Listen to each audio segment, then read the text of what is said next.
guide for everything and more.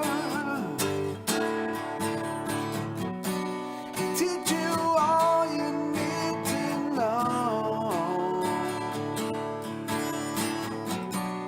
All his knowledge he'll bestow.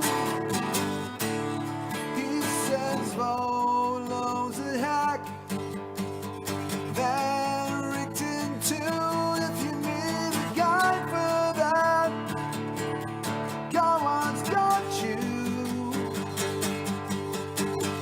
Have any questions? Wanna know the score? How does it work? How do we push some more? Well, I know a guide for that. He's got a guide for that. You can ask him almost anything on Gaarawarr's Guide to Everything.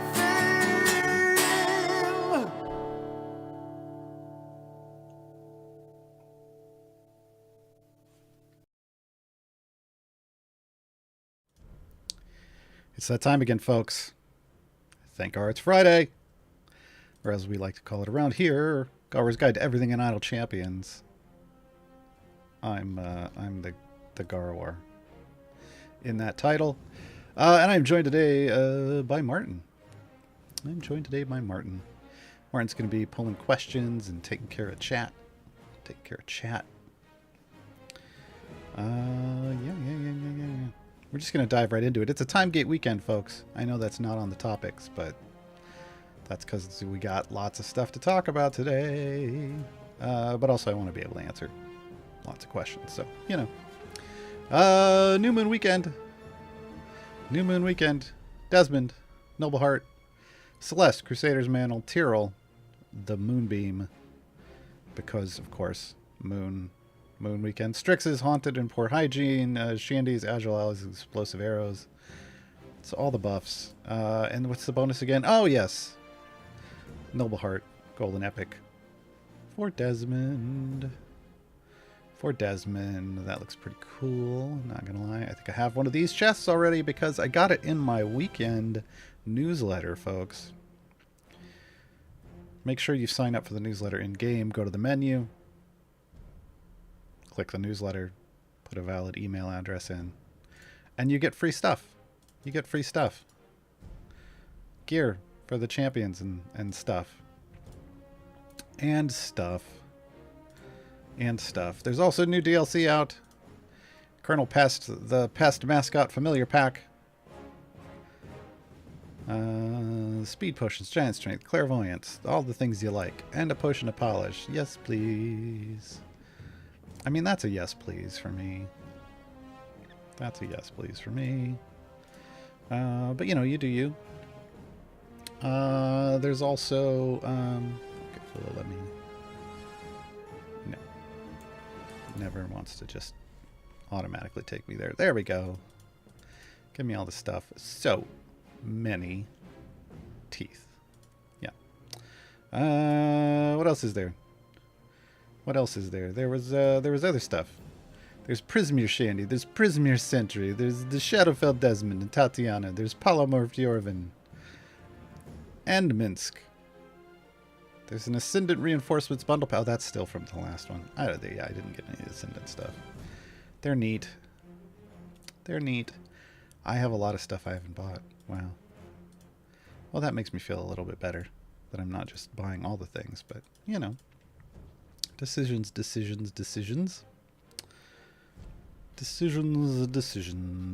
What else is going on? They announced a new champion. So coming up next Wednesday, noon Pacifically, we have another event. How do you know which one's coming? You hit the A for achievements, you go to events, you collapse all, you scroll to the bottom. Green grass coming next. We will not see Narak, we will not see Ayla, but we will see Melf, and we will see Orkira, and we will see one more Shiny new friend. Bam! Gazrick. Gazrick. Gazrick Nomrad. From Rivals of Waterdeep. Look at that. Look at that frosty boy. We'll talk a little more about Gazrick in a bit, but Gazrick's coming with the next event. Let's see what we have from questions so far. Martin's already been grabbing questions. Stygian. I don't know who to choose for the free time gate. I have Wolfgar with only 1 in the slot. Turiel with the 3 in that slot. And Lucius with 2 in that slot. Then you want Wolfgar to give you your second. I mean, normally I wouldn't say Wolfgar, but you want Wolfgar so you get your second in slot 10. That's going to get you on your way for Split the Party. Wolfgar, I mean, he's an okay tank. He's just not amazing. But whatever you got to do to get your slot 10 as quick as possible. Like that second, you want 2 champions in every slot. You want 2 champions in every slot so that you can get your Modron core unlocked.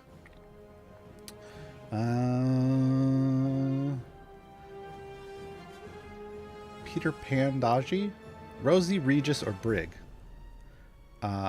Without any other information about how many you have in each of those slots, which is important. Again, you want at least 2 in each slot, and then after you have 2 in each slot, then you want 3 in each slot. I would say Regis. The priority there would be Regis, then Brig. Rosie can wait.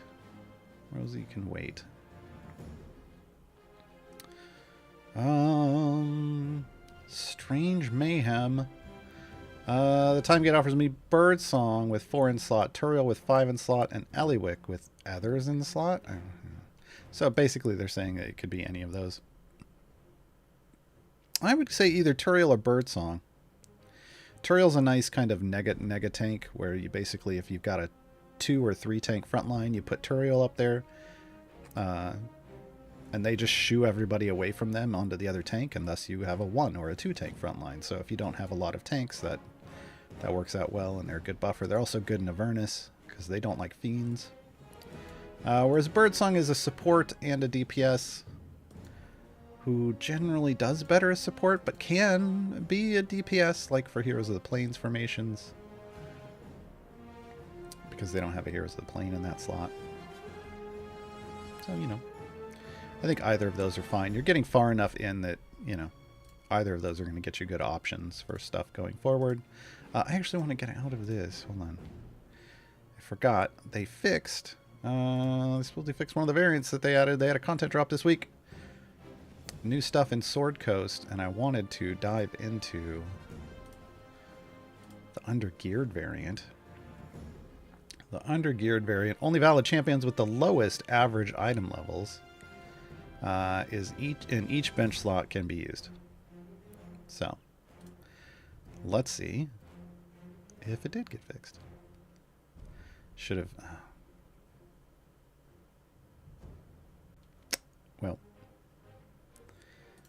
Well, the game knows it's April Fool's Day, and it's trolling me. It's like, you can't tell. You can't tell what you're doing. Okay. Let's try this again. Okay. So I need to get to what? 425? Here's the unfortunate thing, folks. I have enough favor I can just click to 425, but... Did they give me... Yes, they gave me an Esmeralda. I like that it shows the average item levels. And it actually tells you what they are. Do I have anything? I got Belushi. Yeah, Belushi's brand new, so of course. Of course. Belushi's going to be the lowest. Let's just get Belushi out there. Benwin. Going to be Bennett to win it. Quint. Wow. Oh my. Oh my. A bit of an Akink situation going on here. Okay, yeah, I do have one in all of the slots. Okay, excellent. Excellent. I think this is an interesting limitation. Let's go Sergeant Knox up front. Knox, Knox, who's there? Knox, Knox, who's there? All right, we'll do Benwyn. We'll do Esmeralda. I don't know. Probably humanoids.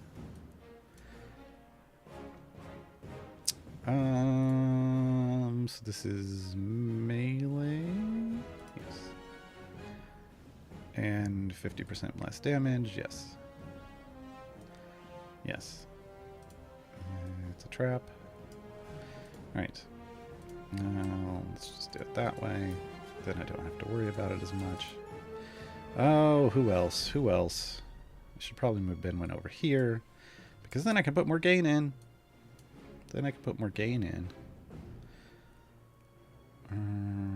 Probably want to do Gwent. This is going to be real awkward, but we'll do it.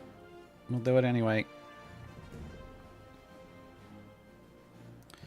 We'll do it anyway. Tight formation, absolutely. I want to see.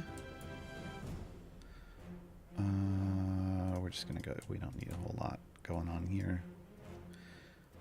We'll do some Paulton back there.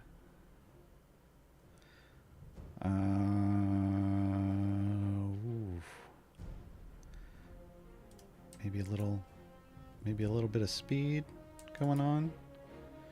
Yeah. And some buffs. That should be it, right? There. Sass it up. Sass it up. This should be fine. Alright. Specifically, I don't want Belushi in the front because I want her collecting souls forever. I want her collecting all the souls, and I want her alive as long as possible. Not that we have to push super deep on this, but yeah. Alright, the Lurking Rider, Beetle and Grim or Ishii? Beetle and Grim. Would you describe the benefits of both, please? Don't you mean of all of them? Because there's 3. Ishii, here's the thing. Ishii is a DPS, pure DPS. She has an interesting feature where she's always the fastest attacker in a group. Just doesn't matter a whole lot. It's kind of flavor. But if you wanted to try to do, you know, if you were just trying to see how fast can I get this, the Ishii's always going to go fastest. But that doesn't mean she starts off as a fast attacker. It just means she's always going to be the fastest attacker in your formation. Beetle and Grim are a tag team champion, though. So you get a DPS and a support in the same slot, and you can alternate what you need. The DPS actually does good DPS, but also applies a debuff. So they can also be applying a debuff, a supportive debuff for other people. And the support, if you tag them in, they've got a solid support buff. And you can actually stack the debuff up and then tag in the support and get the best of both out of the same slot. So that's why they are kind of the go-to choice between those two options. Because you get a DPS and a support. Gingerly, on patron variants for the new adventure Undergeared. What? Hey. Should I not have a champion available in each slot? So 2 on Murd, I feel like Krydle should be available. He's my lowest item level and not neutral, but he's grayed out. Is there a restriction I'm not understanding? I don't know, because I haven't even looked at the patron version of this yet. Here's the question. Is Krydle the lowest item level in the slot, or just the lowest item level of the ones available? That's the question. Also, have you restarted your game today? Yeah, Friday April 1st. Fix for no available champions and Undergeared.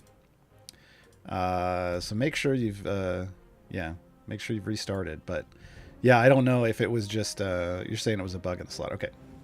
But yeah, it's one of those things where I don't know, maybe it works that way because they're not the actual lowest, but you know, sounds like that was probably the bug. I was waiting to do this, even the base version, until it was fixed. So Warlock DBA, brand new account for a time gate, Dinar, Ishii, Krydle. No doubles in each. I would go Dinar. Dinar's a very good boy. Lots of flexibility there.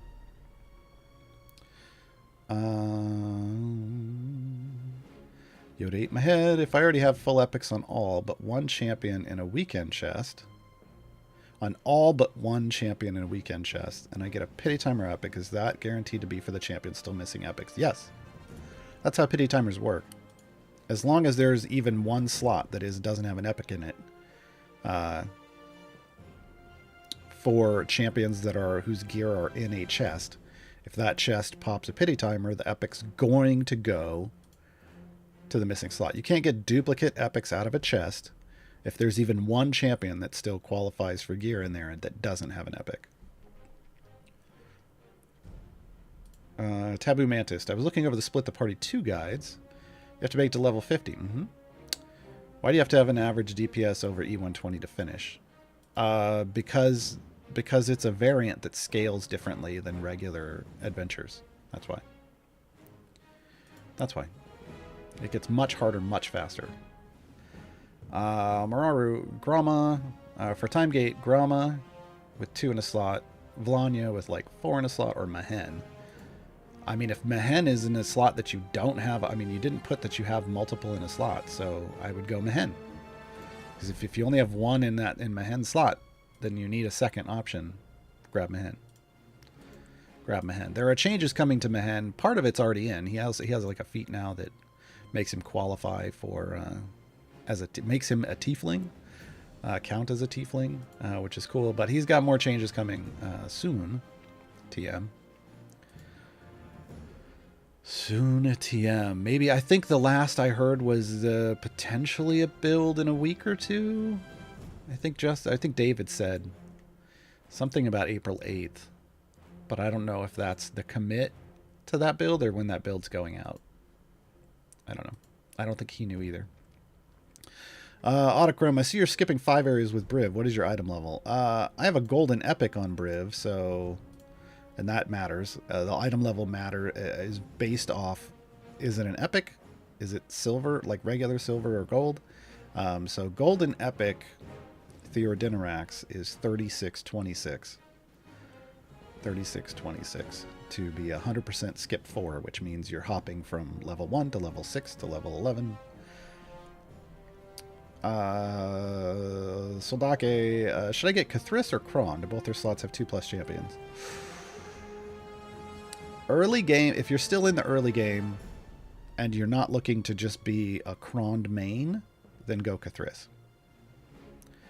Cathris is a functional support who also has the ability to create a co-DPS. What does that mean?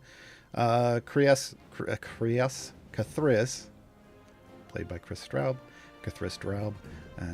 There's a whole thing there. Cathris takes some of your money and uses it to pay a demon to come and buff your team.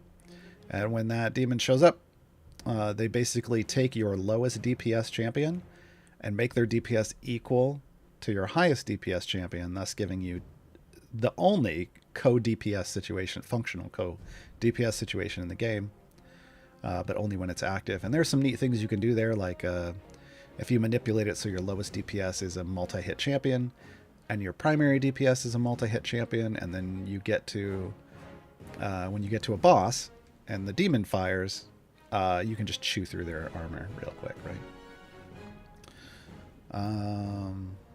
Yeah, so I would go Cathris. Otherwise, Krond is one of the best scaling DPS in the game, but it takes solid gear, like epic gear, and lots of item levels to see them really realize their potential. Oh, and lots of champions to support them. They want evil or strong champions. Because of all those requirements, early game, I would say Cathris as the choice. Smugglebeer, newish player, is it better to farm favor with a gold find comp or just a hard push with the optimal comp? Yes. Yes. So, this is a porque no los dos situation. Why not both? You want to push as far as you can with your strongest pushing formation.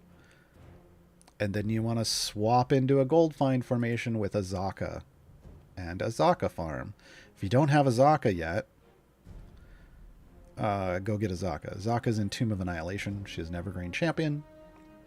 I've got a guide for that. Drink.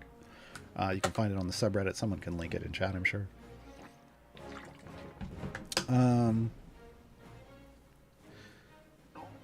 Until you have a Zaka, then it's really just best to push as far as you can with a hard pushing formation. It's never better to just try to push with a gold find formation. That's not a thing. That's not a thing, because the further you go, the better the gold drops scale. So it's better to push further and just accept all that passive gold than try to just use a gold find only formation to try to make lots of gold. It doesn't really work in this game. Stygian back again. And any suggestions on which champ to get for slot 4? Currently leaning towards Baloth. Keep leaning. Keep leaning towards Baloth. Yeah. Baloth's the #1 champion in slot 4. Baloth can both help you push super deep and make you lots of money doing it. And that's the best of both worlds, right? Other notable choices in slot 4 for later, obviously Sentry is a speed champion and does that well as being a tank. But really just, speed, and more speed. And then Desmond is a great variant option now. So in those variants where you have to escort people or where there's items sitting in slots, Desmond buffs based off that. And that becomes very helpful. Then, what else do we got going on? Randomwise. Question about Bully for you. Okay, so this is the Blue Sheet Unlock variant. When all slots have the same amount of available champions, the chosen slot is random? Question mark? Yes. Exclamation point.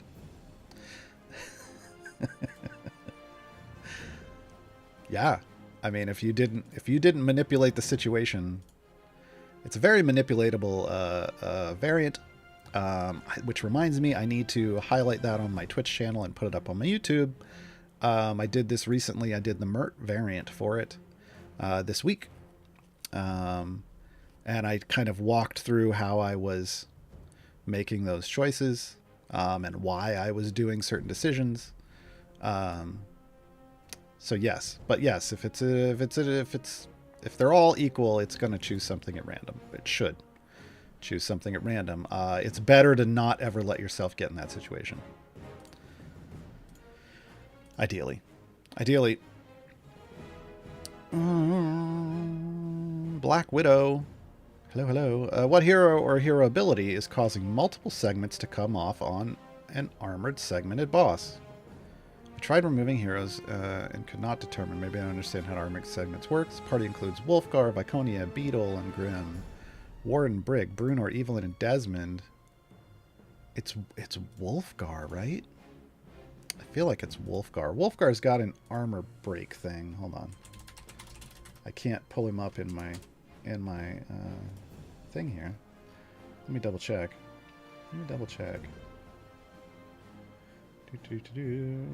Or did they change? Hold on, because there have been multiple versions of Wolfgar, so let me double check that I'm not completely screwing this up. No, when you don't remove an armor chunk, he increases damage anymore, so that's not it. Yeah, that's the new version of him. Ultimate damage.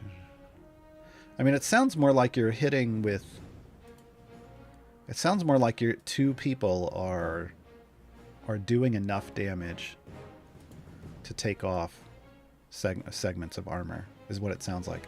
There's no one there that would give one, like your just single target DPS champion, a double credit.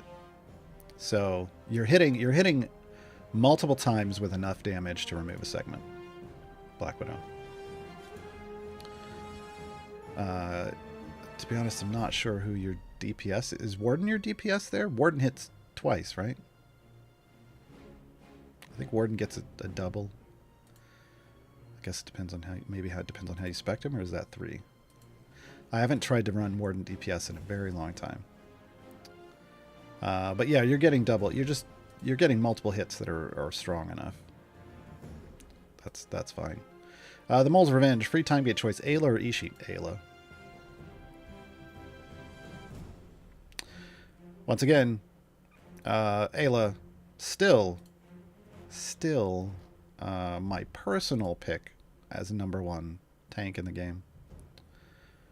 I mean, not for every situation, but if there's one hard, fast, never ever broken rule in this game, it is that every rule has an exception.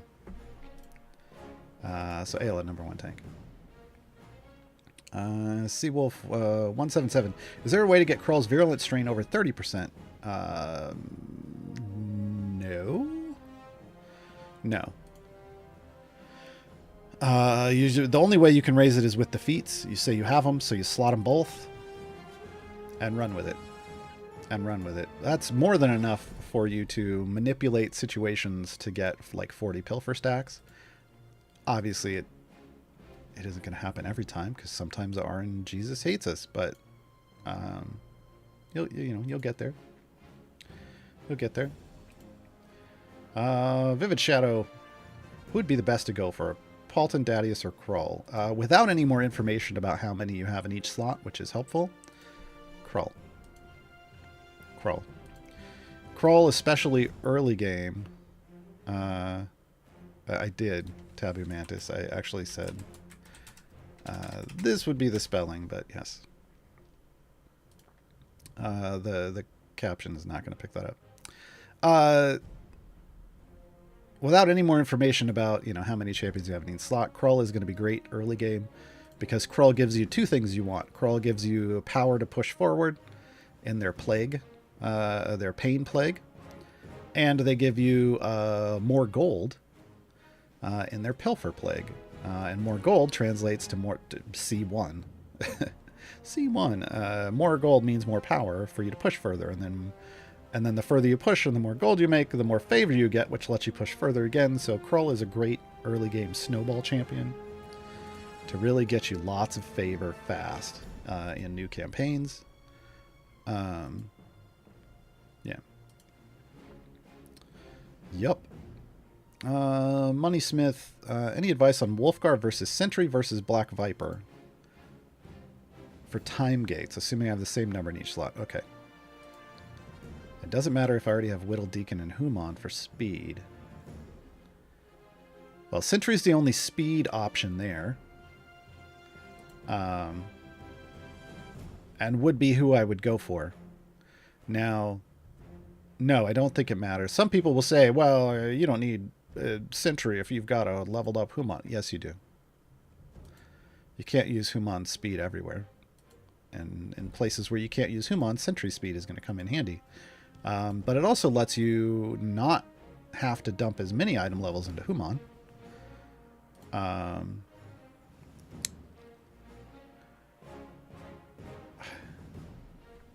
Hold on.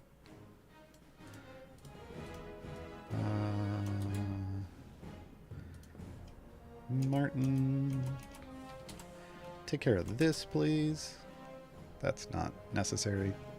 Yeah, so Human, Human's great where Human is, but you don't necessarily need to dump all the item levels into Human. So yeah, the Sentry can help you not do that. I mean, there's an argument that, well, you would put less in Human to get them to the same place that Sentry would. You need more for Sentry, but that only matters in a vacuum where you can use Human everywhere, right? So get yourself some more speed, spread it out across lots of people. No worries, Martin. Just, yeah. That's not what we're here for. That's a whole other situation. Hey, Patchter. Sounded like Kron may have already gotten the endorsement, but thoughts between Rosie, Kron, and Corazon.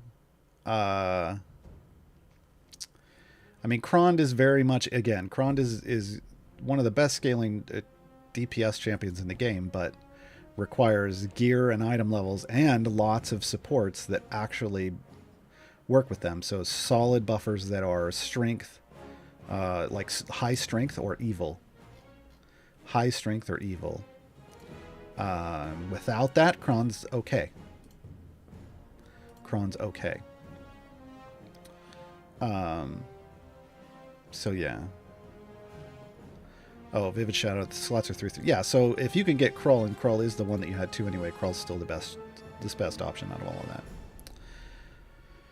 that. Now, so what I'll say, Patchter, though, is that you didn't list how many you have in Krond and Corazon. If those are both at 3, and you're not ready to unlock Alcoria yet, picking up Rosie, even though you're probably not going to use Rosie a lot, picking up Rosie to get 3 in your 10th slot, and letting you get to split the party 2 faster, is still a valid choice. It's still a valid choice. It's just like Corazon probably is the most functional in more places out of those choices. Yeah. So you really have to really have to look at like what are you trying to do? What are you trying to do? So I feel like if you said 3 in the other 2, but most of my other slots are also 2. Okay. Well, again, if you're not near Alcoria yet, and you think you can flesh out the other slots to 3, then grab Rosie, because 3 for each slot is a primary target early on. Taboo Mantis, this week's choices are meh for me. Yeah, it happens. Narak, Turiel, or Brig. Actually, that's not meh. 4 in all slots, most are 5. Yeah, I mean, I would say you're probably going Narak then. If you've got 4 or 5 in each slot, you're going to pick up Narak out of that. Because you're going to use Narak for Zaka farming, potentially. You're going to use Narak for Orkira stacking, potentially. So it's probably a good time to pick up Narak and grab that extra functionality. With the follow-up, Possible Cabbage, Narak is only useful for his buff to abilities from high-whiz people. Githzerai Focus. So his gear doesn't matter? Correct. Yeah, Narak is a nice pickup because once you have the other champions that you would combine them with, Azaka, Azaka isn't who you're using in Azaka farming, but it's buffing Brunor with a feat and Dritzt. It's buffing their gold find.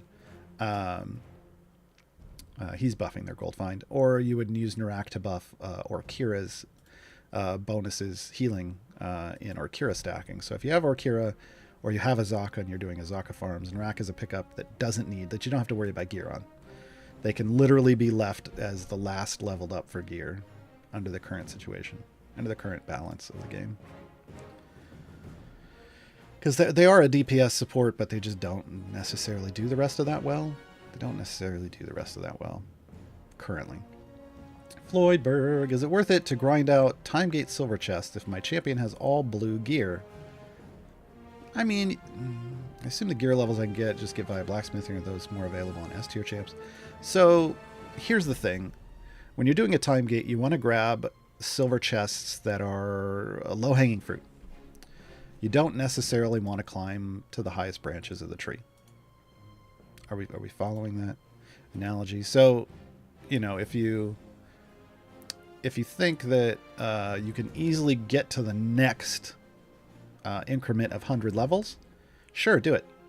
But trying to push like multiple runs just to get another one, like one more 100 level increment, that's not necessarily worth your time. That's not necessarily worth your time. So yeah, just figure out, if they're easy to grab them. If not, grab what's easy and get out. Use your time efficiently. Time is a resource too. Time is a resource too. Which is why, just to be clear, time is a resource too, which is why I have 325 time gate pieces. Because it's not, with my current Briv, and the way that I gem farm, it's not worth my time to go try and get gear for champions out of time gates. Like for item levels specifically, I have full epic on everyone. I don't need to go farm silver chests or even gold chests for duplicates because I can just spend the 1.34 million gems I have now on gold chests and pump up levels with blacksmithing contracts, right? So you have to look at, what are your resources and where can you spend them, and time is one of your resources. The fragile Grama, Rosie, or Jahira? Grama. Grama. Yeah, once you put 4-3-4, I appreciate that. Once you have 3 in every slot currently, that's all you need. There's no 4 in every slot requirement yet. So then we can just talk about, you know, who would be great pickups. Grama's the best pickup out of those 3 options. Grama's fantastic in her Arctic Circle of the Arctic. Hey, Captain's got it right. That's how you want to run Grama as a support. Because the neat thing about Grama is Grama gets all of her health when leveling up, even in her support spec, and shares it. So she's just all full of grandmotherly love and is amazing. Smugglebeera, I have a hard time knowing what spec is optimal on some champs. It's not always a thing. There isn't always a one true way with all champions. In fact, it's better when there isn't one. It's better when their choices are situational, in my opinion. Is there some way to know without asking, either here or the Discord? I look at your situation and read it. Your choices were Baloth and Strix, so let's talk about Baloth and Strix specifically. Baloth does have... Baloth has 3 options, if I'm remembering off the top of my head best. And the ones that matter are like the left one and the right one. So if you're doing a short run that you know you can complete, like I know I can do to Area 425 and Sword Coast. I can literally click through Area 425 and Sword Coast. But if I knew I could do this without super hard pushing, then I would throw in Baloth and I would use the left spec because it's just going to give me a little more bonus. Flat bonus right away.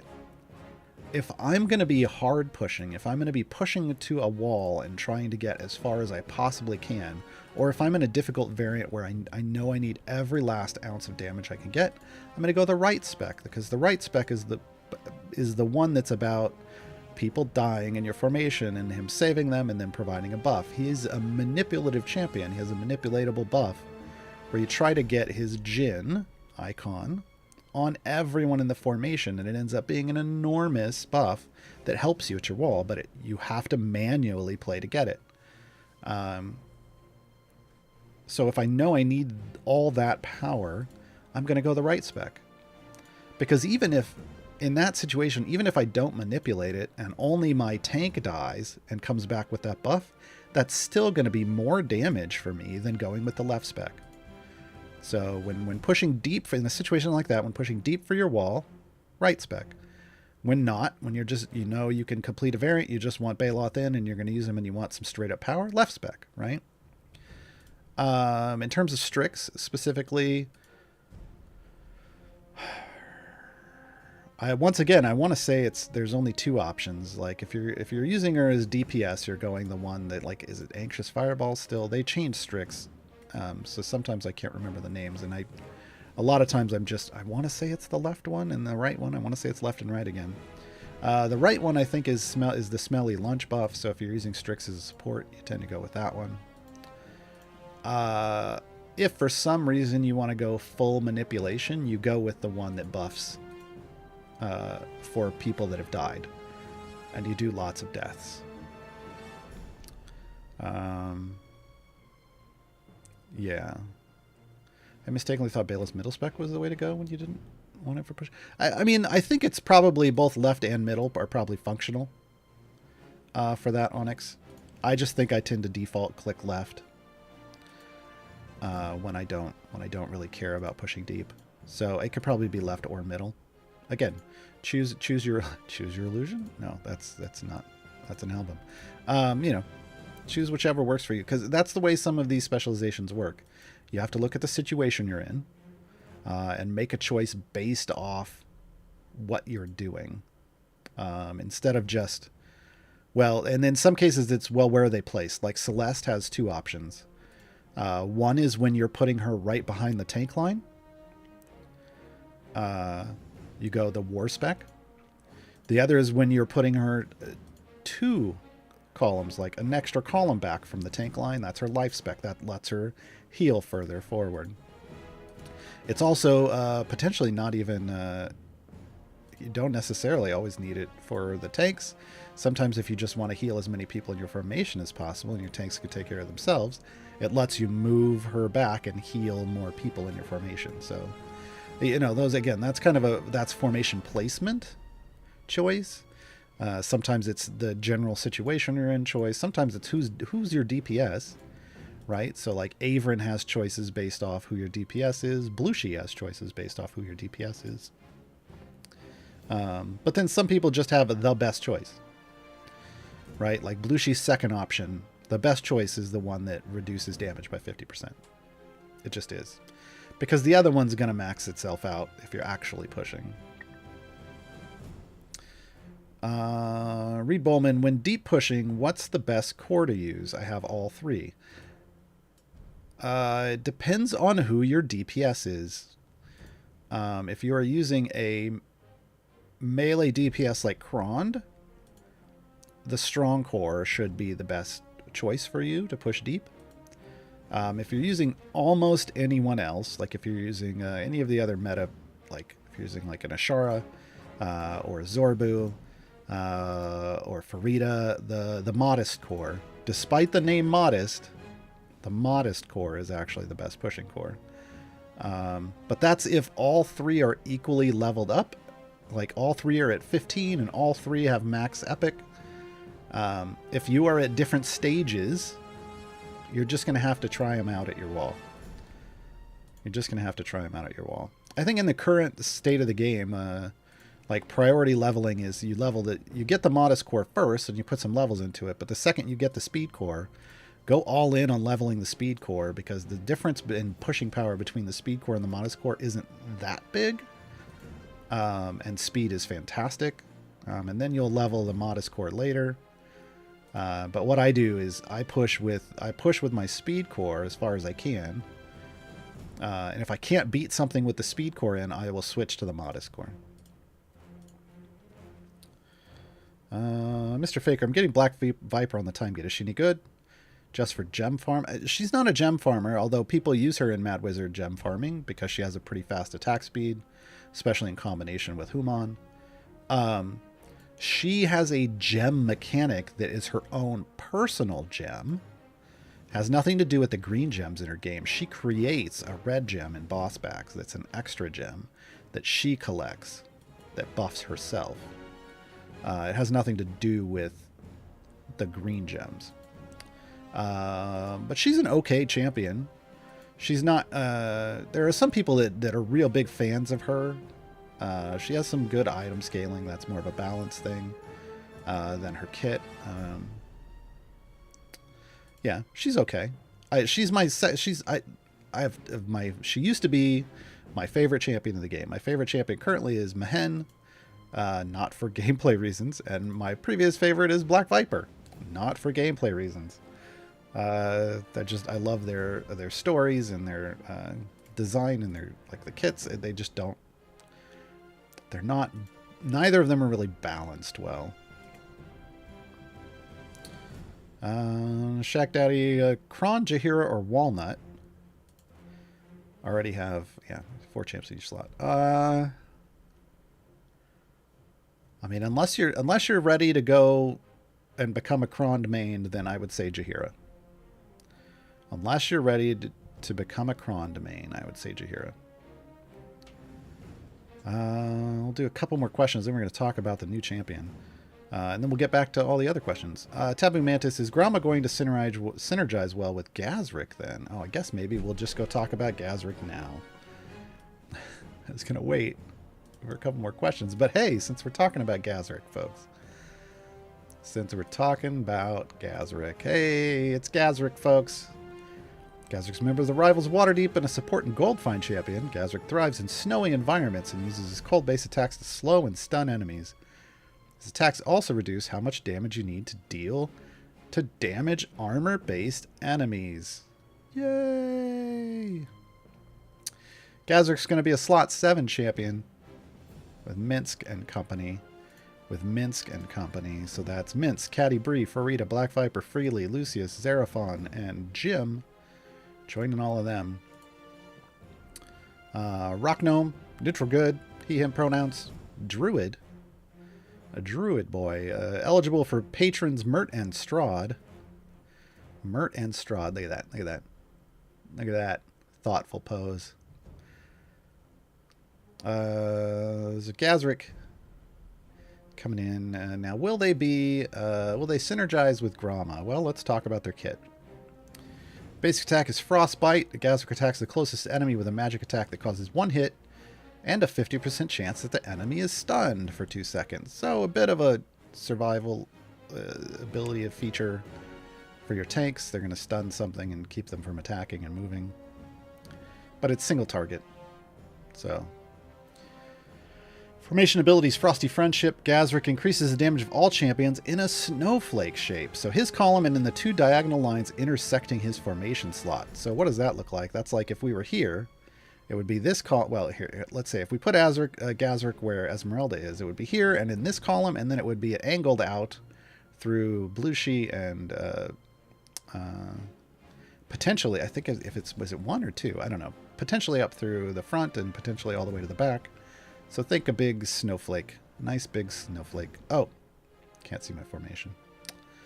Gaarawarr. Right here. So if we put them where Esmeralda is, they would cover this column, and then they would angle up to the front and down to the back. If it's 2, I don't think as it says, is it 2? Yeah, 2 diagonal lines. Well, no, it doesn't say how far. It says with the effect increasing for each slot, so it should reach quite a ways. So yeah. In this formation, I could cover it would cover everybody except for Puente and Ariza, right? It would cover everybody but Puente and Ariza. So interesting use of space there. We haven't had things that function across stuff like that before. Damage bonus depends on how far away they are, with the effect increasing for each slot. So you want to put your DPS as far away from Gazric as possible, while still being touched by Gazric's intersecting lines. Make sense? I'm sure it will. Traveling Merchant. Gazric now travels with a portable stall to sell his merch. Increase the gold find bonus by 100% for each Rivals member in the formation, including himself. So if you're running a full Rivals formation, this is going to be a nice bit of gold. Yeah, a little bit. It doesn't say multiplicative, so it's not amazing. I mean, 100% is okay. It's kind of like the Companions one. Armor Ablation. Gazric's cold attacks lower an enemy's armor threshold. We haven't had anything like this before. By 7% for 30 seconds. So what is the armor threshold? The armor threshold is the amount of damage it takes to remove 1 chunk. How do we determine that amount? We look at the number of chunks on an enemy. So this is a segmented health enemy, and it'll have 25 yellow. There's one case where they're purple, but we'll say 25 yellow. Underneath that are 25 red. So the yellow is like the second layer up of chunks. That means there's 50 total. And then we take their total health and we divide it, like the total health you get now when you either hover over them or hit the D button, and then divide that number by 50. That's your armor threshold. You need that much damage to remove 1 chunk. And you'll only ever remove 1 chunk per hit, which is why for armored enemies, you want multi-hit champions. Okay, so this reduces that amount by 7%. It only applies to armored enemies. Makes sense. And multiple hits stack. So if you can make Gazric attack very fast, because I know his base attack isn't going to be attacking every second, which is what it would take. Oh, you need every half a second to stack 60 times, right? In 30 seconds, but we'll get to that. If you could stack it up to 60 times, that's a 420% bonus, and that's real nice, folks.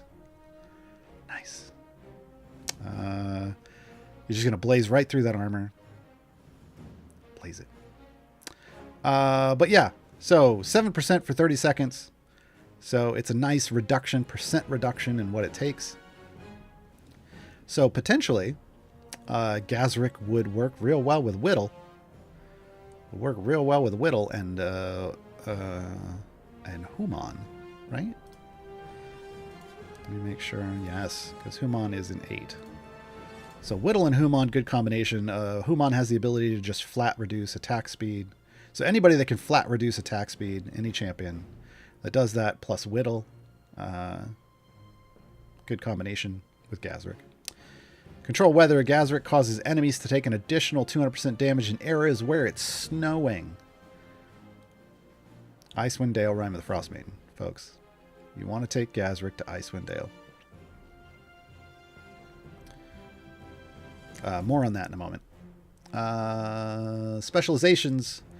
Genius with gold. This triples the gold effect. Aim around armor. This increases the duration of armor ablation by 100%. This is why I said eventually you could get you can make this 60 seconds. And if with 60 seconds if you can get his attack to once a second, you can stack 60 stacks and get to the max, right? So that's with aim around armor if you're just trying to reduce. So in this case, as we were talking about what specialization to choose, if for some reason you were gold farming with Rivals and Gaarawarr, you would do Genius with gold. Like if you were using them in an Azaka formation. If you're trying to destroy armor, this is going to stack up that bonus again and again and again. Now, if you want to control weather and make your debuff bigger, you do Finesse with Frost. So you got to figure out what you're doing. So this is probably solid against armored stuff. This is solid against everything else. Sleet Storm is unique, folks. We're going to talk about their ultimate. Sleet Storm, Gaarawarr attacks with sleet falling from the sky. The attack is centered on the closest enemy, so be careful when you use it.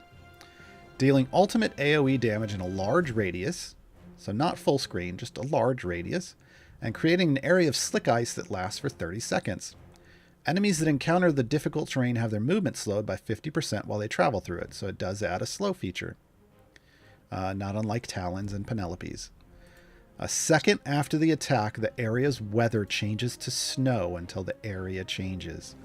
So this is an on-demand snowy area to trigger your control weather debuff.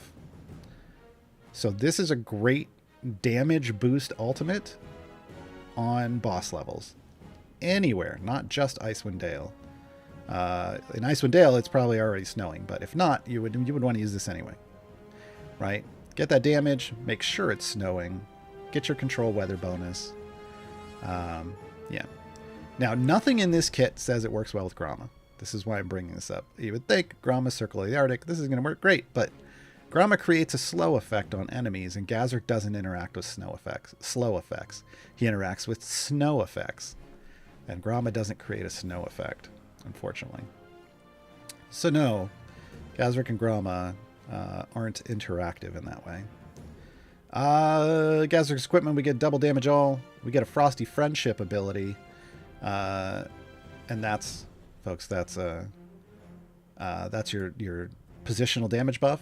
Then we get Traveling Merchant, which is the gold find, and Control Weather, which is the debuff. So we do not have an item for the armor ablation. We do not have an item for armor ablation. So that is, maybe there might be a feat for it. We'll have to see.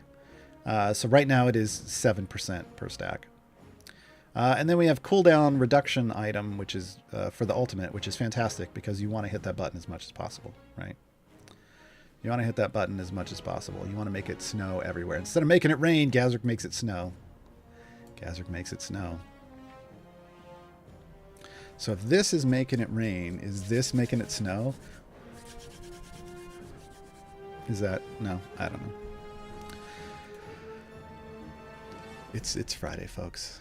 You just got to put up with it. All right. Back to the game. Hey, we're up to 192. Nice. And back to questions. Rangzor, greetings, Gaarawarr. Greetings. Thank you for your awesome advice. Timegate Heroes Gromma only have Nayeli. Black Viper only have Minsk. Esmeralda, I have Bruno or Nerds.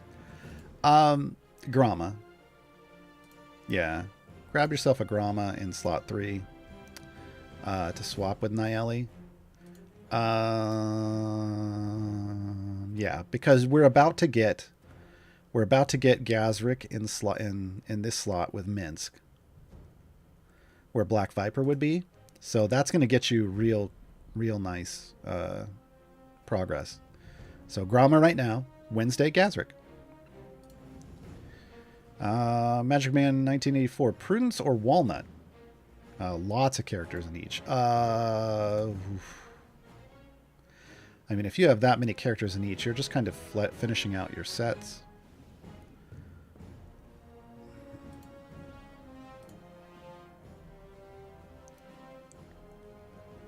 Prudence is basically pure DPS, so I would go Walnut.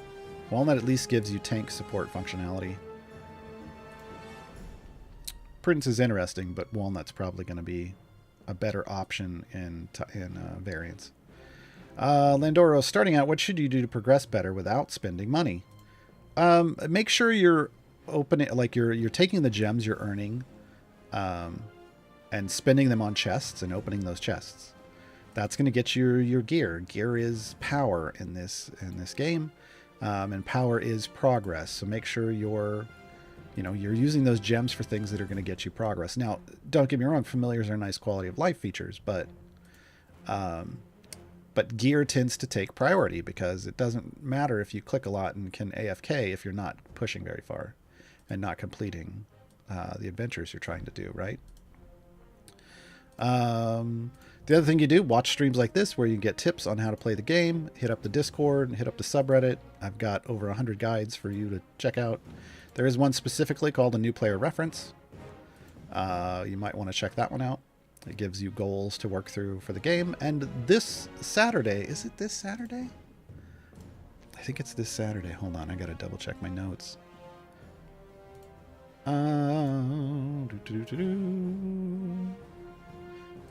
Hey, it is tomorrow. Gaarawarr's Guide to Getting Started. So it's very apropos. Very apropos. Tomorrow we'll talk about some basic tips and tricks for new players, and we'll talk about kind of the directionality of that new player reference and why I recommend that for new players. We've had probably at this point hundreds of new players use that guide and give me good feedback on it. So it's a good way to aim yourself to make solid progress without needing to throw money at the game. Because the game is more like pay to progress faster. But lots of people have started, second accounts and stuff and made those free to play, and found that they could progress really quickly just following those kinds of tips. Hypnagogia, I'm currently in a new time gate and looking for favor. It's better to use a speed formation through the early stages to my wall than a push formation rather than a gold find formation from the start. Yes. Yes. Because the faster you can get to the levels where it's actually dropping lots of gold, the better. The better. The gold that you're gaining early on with like a gold find formation, that there are times when that's nice, but usually you want speed just to get you as fast as possible through those low gold levels. And then start pushing. So yeah, you understood it correctly. That's what we're looking for. Rangzor, I see your comment. I said Grama. For you because you're getting a Minsk swap on Wednesday.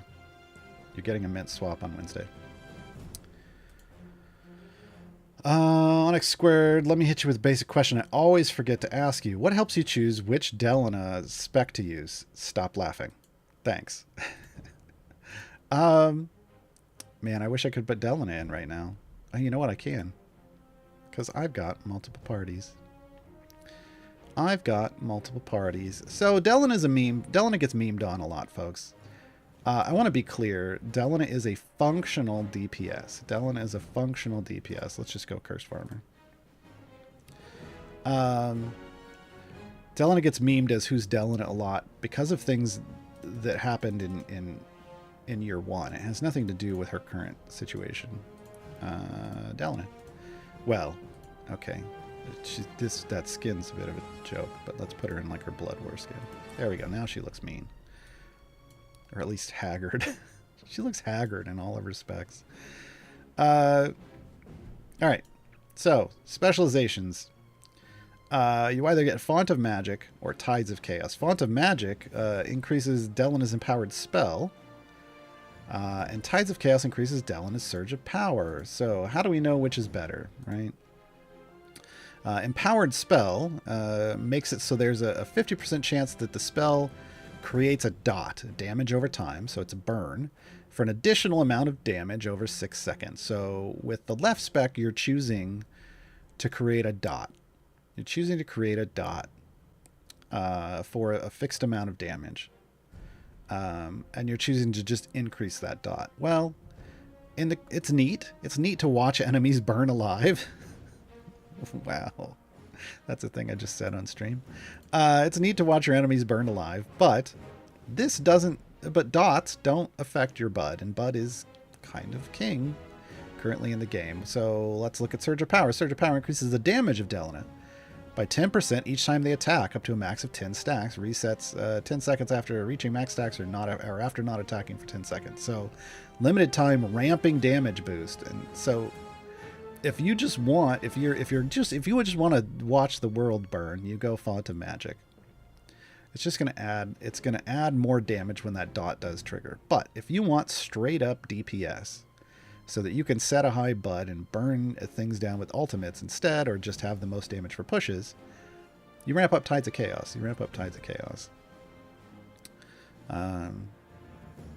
And because the neat thing about Delana, I know I just said that, folks. The neat thing about Delana is every time Delana attacks, she gets a different attack coming up next.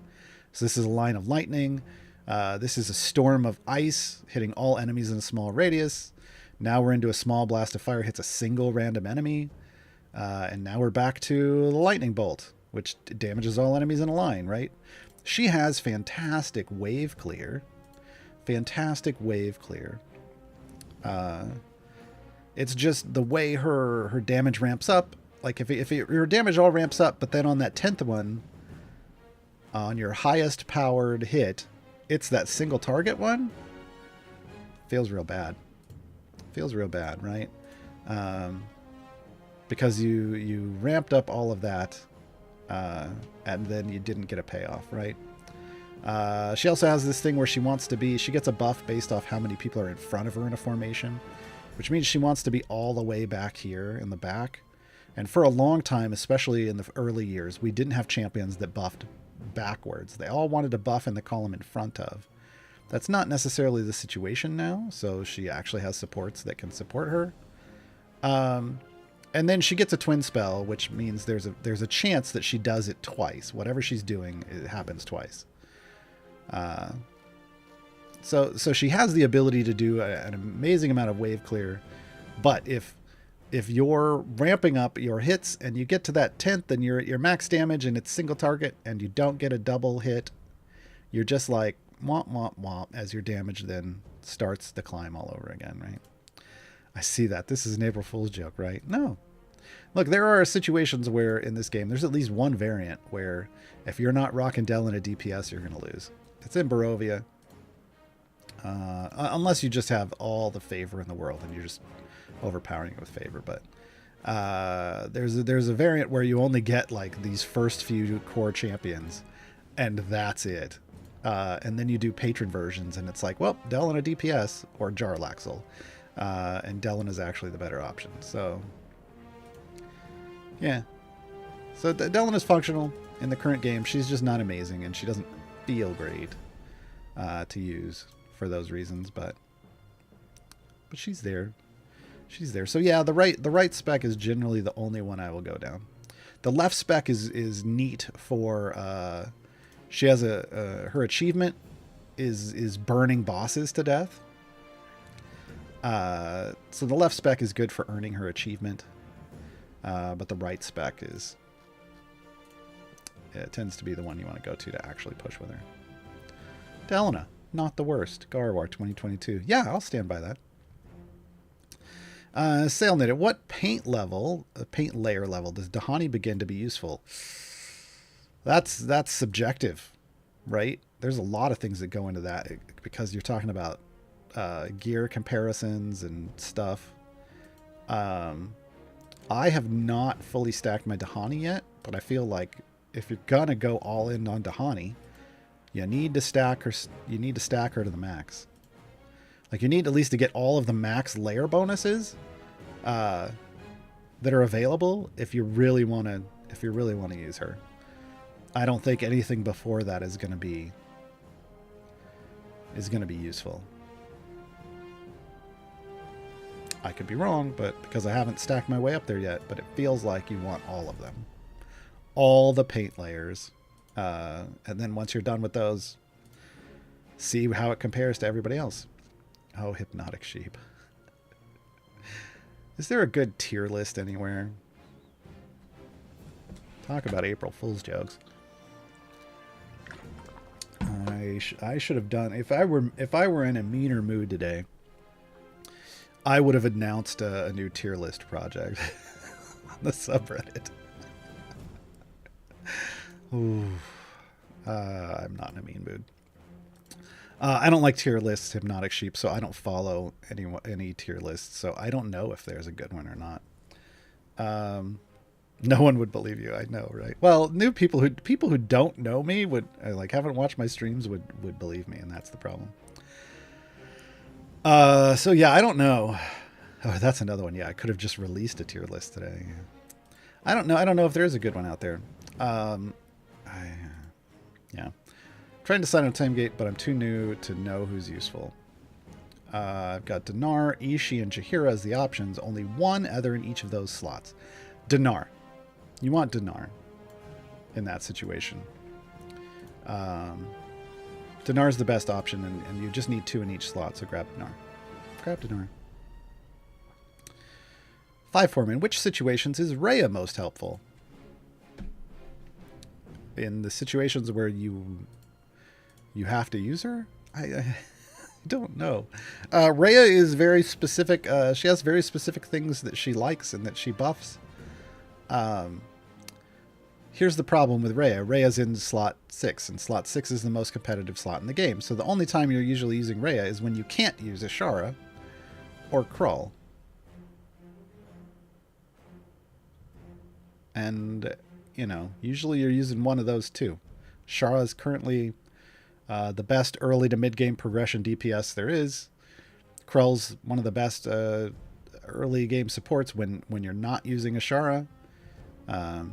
And even early on is better to use Krull and somebody else than to use Ashara because of the gold farming stuff.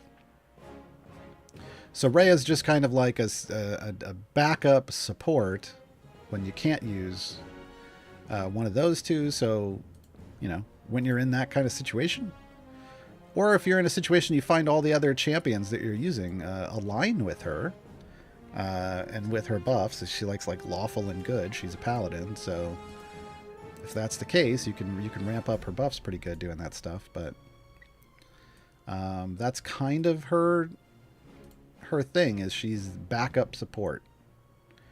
So in a background party or a variant, that kind of stuff. Rysong, Narak, Korth, or Prudence. Only about 3 weeks in. Ooh.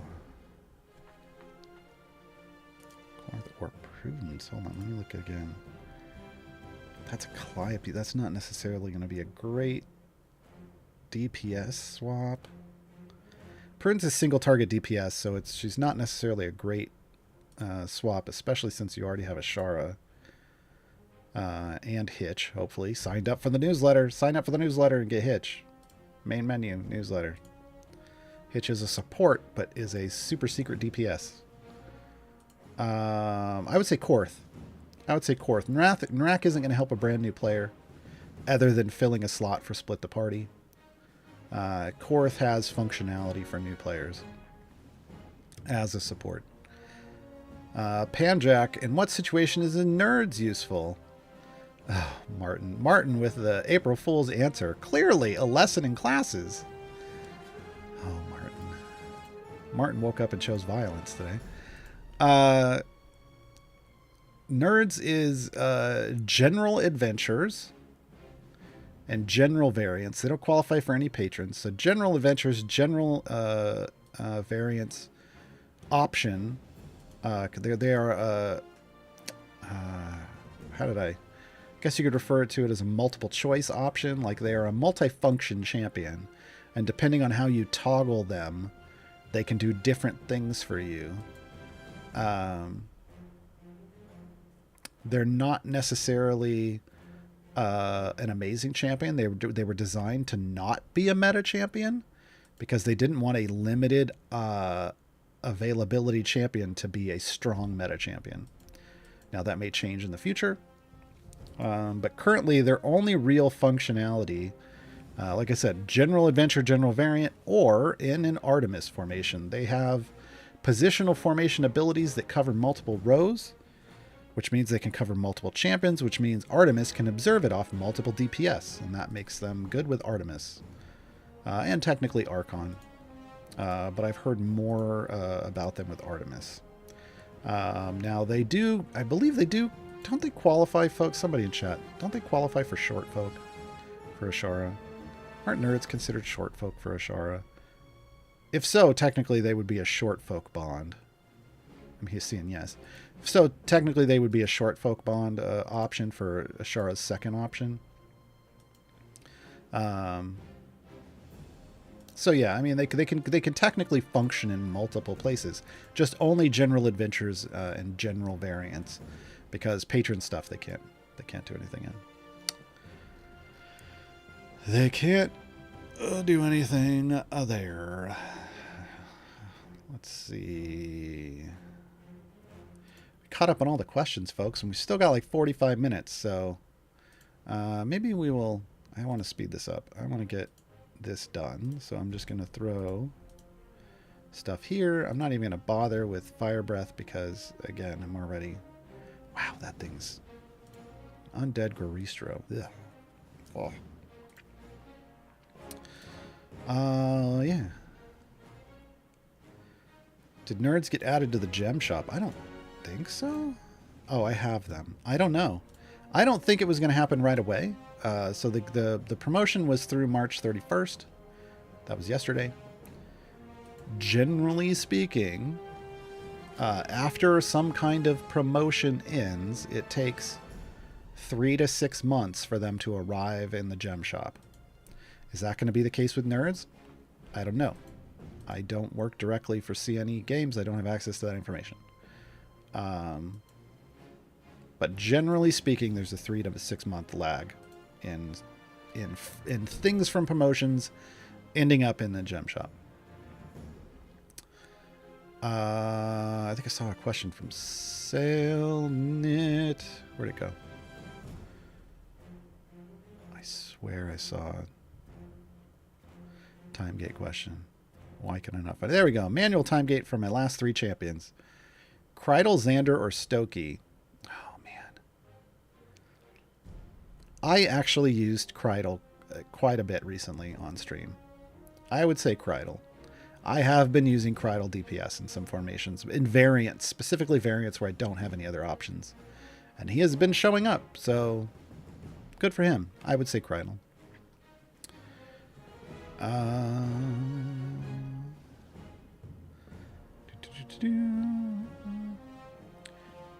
I started playing today, Leo.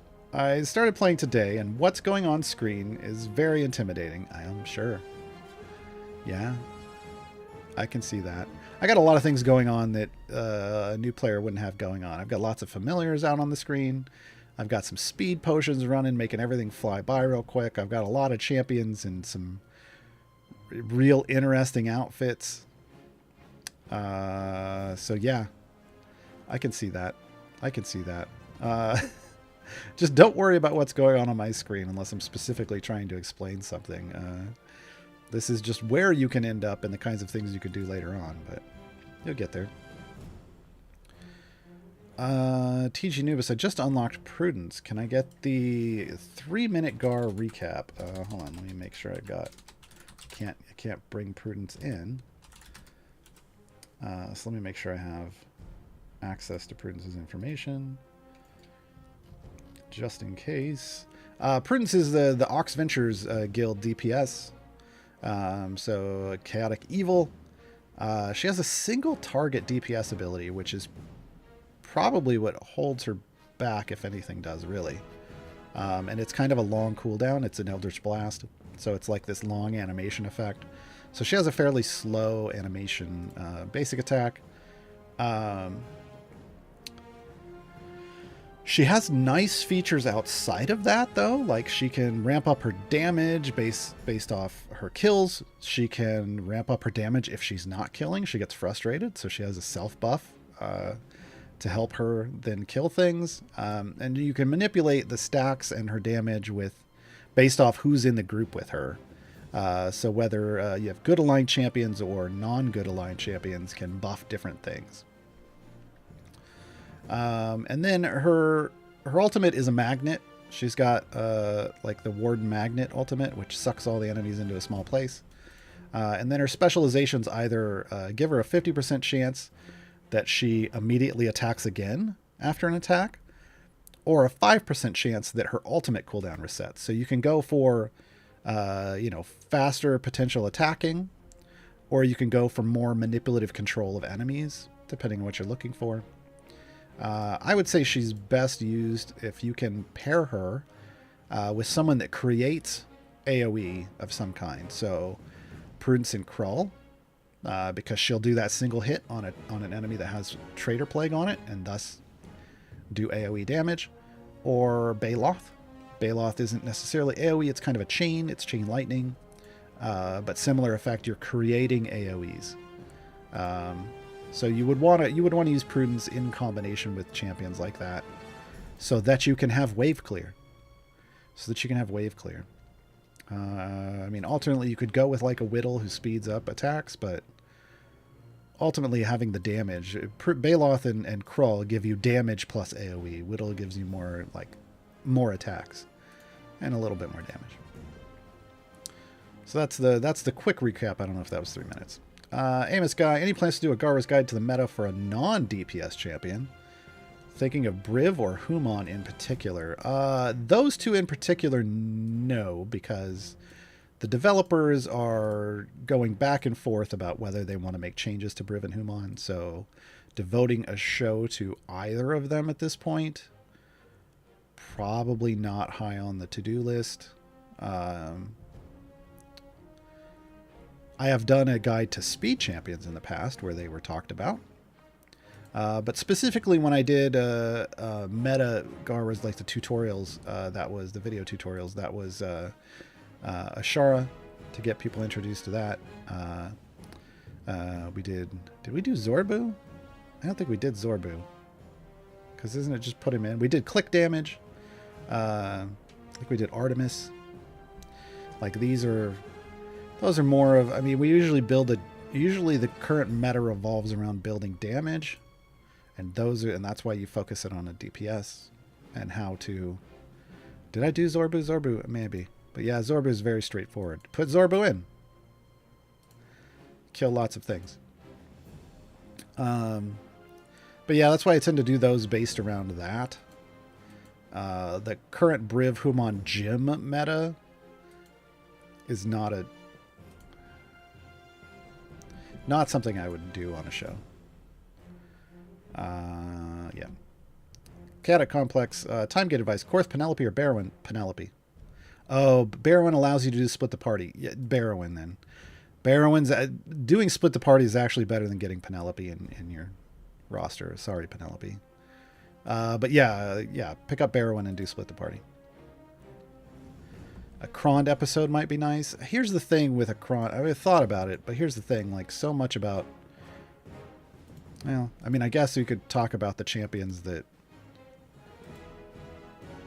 work well with Krond, that are either strong or evil and help Krond smash, but it just feels like you need... Maybe I just don't understand Krond that well. Totally understandable. But it feels like you need far more item levels on Kron than you need for Artemis, for the Artemis meta unlock. And at that point, do people really need my advice on if you have that many item levels, do you need my advice on how to use Krond? Probably not. It's not really a newer player thing. Ashara and Zorbu fit in there. Click damage and Artemis kind of mid game. Yeah. I would want to see the people that actually main Krond make guides for Krond, explaining how it's going to be used, so that there's reference material to point people to before I do something on a show. That's what happened with click damage.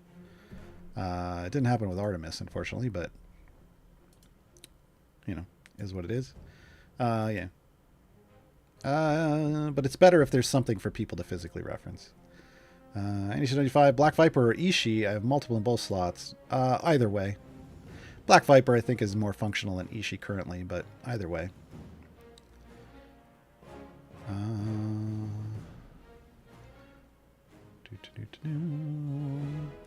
Yoda in my head. What's the best April Fool's prank you've ever gotten hit with?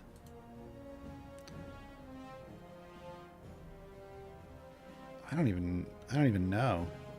Like, what actually faked me out?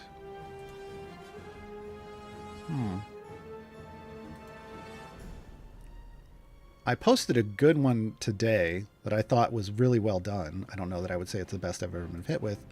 I retweeted on Twitter, but I also posted it in the off topic in the Discord. It's the one referencing a Lana Del Rey album. I thought they did a really good job with that. Obviously, I don't feel like someone ever hit me specifically with a major prank that I was like, oh, that was amazing. What's the best one I've ever pulled off myself?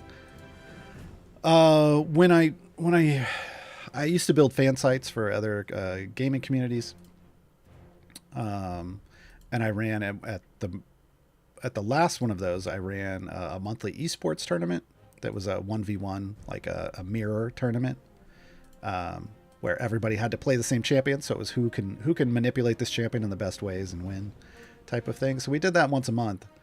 And we used to always joke about how, oh man, wouldn't it be great to get sponsored? And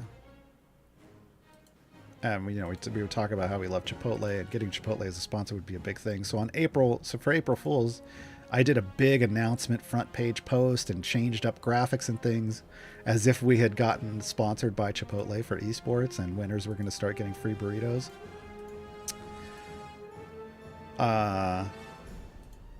A lot of people were really disappointed that there were no actual burritos involved.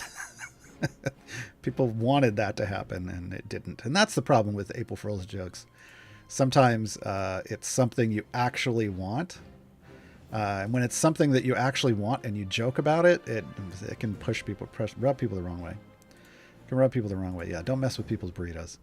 Another one good one I did way back when I was playing Warhammer Online. There was a class in the game called White Lion. I believe it's called White Lion. It's been a while now. But it was an elf that had the ability to summon a pet, which was a white lion. And that pet would run out, was supposed to run out and grab an enemy and drag them back to the character, because it was a melee champion. So this was how you ran out, you grabbed something to beat the crap out of and drag them back to you so you could do the said beating. But it always had issues and it wouldn't work, and people had been asking forever for updates to that to make it better. So me and my friend who played a white lion all the time in PvP, we made a video and we dropped it on April Fool's Day saying, oh, we just tested out these upcoming changes to White Lion. Their pet works so much better. And what happened is it showed the white lion, and it showed it prepped, and it did the animation. It queued up the animation, and my friend animation canceled at the last second as I was logging my dwarf character in next to them. And suddenly my dwarf popped up where their white lion should be, ran out to the enemy and punted. My dwarf had a punt and punted it back to the white lion right in front of it, and the white lion killed it. And we dropped that one. That was... People were, because it looked so real, like, oh, it's summoning. It did the summon, it did the animation, but then boom, dwarf instead of white lion, and that got people pretty good. Martin says the best prank I pulled, I added the icon for the Discard server to have one on it. It confuses a lot of people, which is the best outcome out of a prank. I think different people want different things. Different people want different things out of pranks. What am I doing here? Probably start thoughts on the menu. Thoughts on the menu. When I worked at a middle school, one of my best friends there at the time, one of the teachers, his classroom was literally right in front of the parking lot. It opened up the front doors in the parking lot. And he usually parked his car right in front of it. And at lunch would get out and go in his car and then drive off, like to go, get food or whatever, while students were still walking by. And I was this close one year. I had a lot of the stuff prepped for it and decided it was too mean. I was going to go out while he was in the classroom, sneak under his car and jack it up just enough and put little blocks under it, just enough so that it looked like it was sitting on the ground. But when he would get in and start the car, the tires would just spin and he wouldn't be able to go anywhere. I thought that would be hilarious. But then I remembered, he's a teacher. He needs his lunchtime, and I probably don't want to do that. To this day, I think it would have been funny. And I think he would have loved it. But yeah, probably not. I decided it probably wasn't the best idea. Okay, so this variant, this is one of the new variants. I need int score of 12 or lower. 12 or lower. So I need my maybe not so intelligent folks out here. Oh, hey, Briv. Thanks for joining us. We got a crawl. We got a freely. Ooh, Tatiana. Ayla. Hey, I'm liking the results of this. Maybe some Yorvin action. Maybe some Rust on the Harbor. Penelope. We got a lot of options here. I'm going to actually go... No. Deacon. And Briv, and we'll throw Crawl in, and we'll throw some Tatiana in, and we'll have a Yorvin in there with some Rust on the Harbor and some speed. Champion via Sentry. And this is just going to be a hot mess. And I like it. And I like it. Where's the column? It's over there, so I want to go... All champions and slots adjacent? No, we'll just do this. I can move the DPS over there. We want to put, like, Yorvin over here.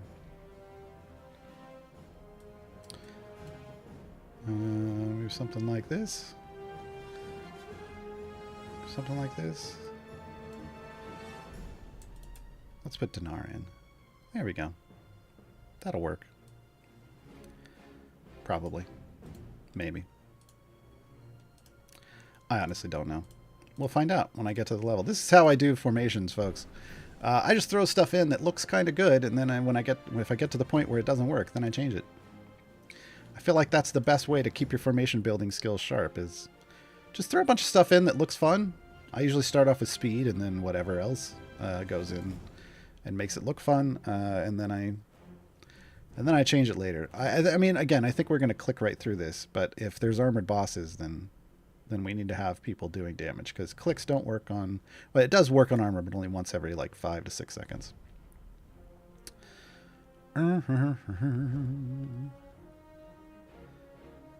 So, J-Dog, question. Ishi level 30, 2 epics. Jim, level 51, 4 epics. Baloth, level 96 epics, 3 shiny?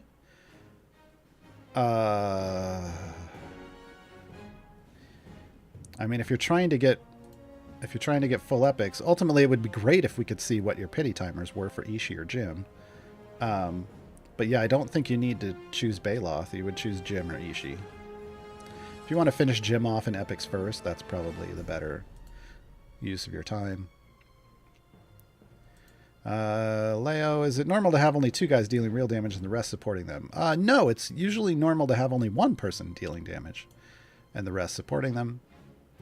Kind of the formation building strategy of the game in its current state is that you focus as many buffs as possible onto one champion who is your primary DPS, and you let them wreck the face on everybody.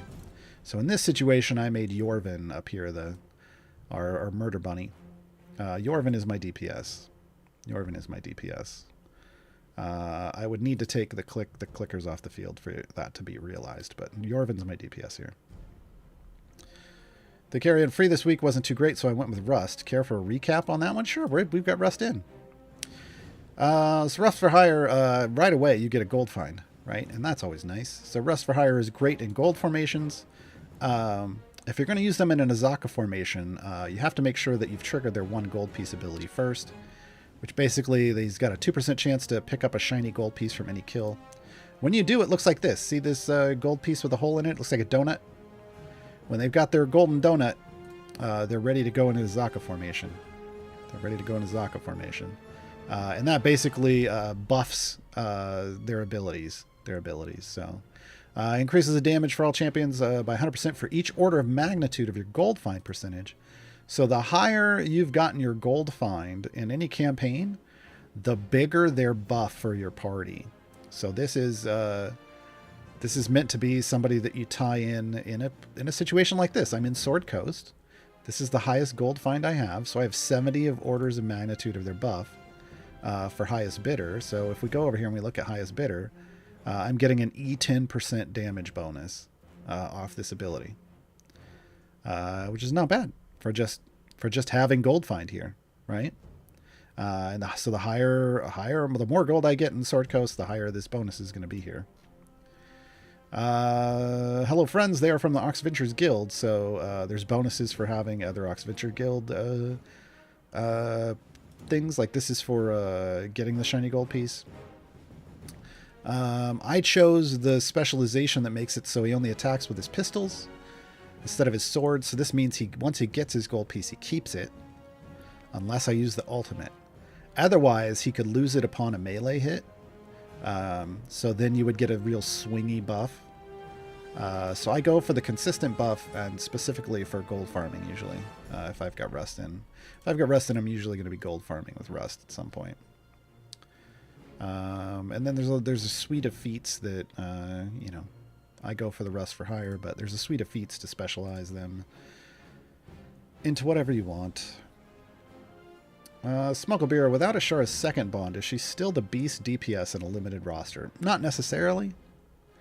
Not necessarily. If you just have Potpourri, there are other champions who might be able to do better with her, but it's going to depend on who the supports are in that formation.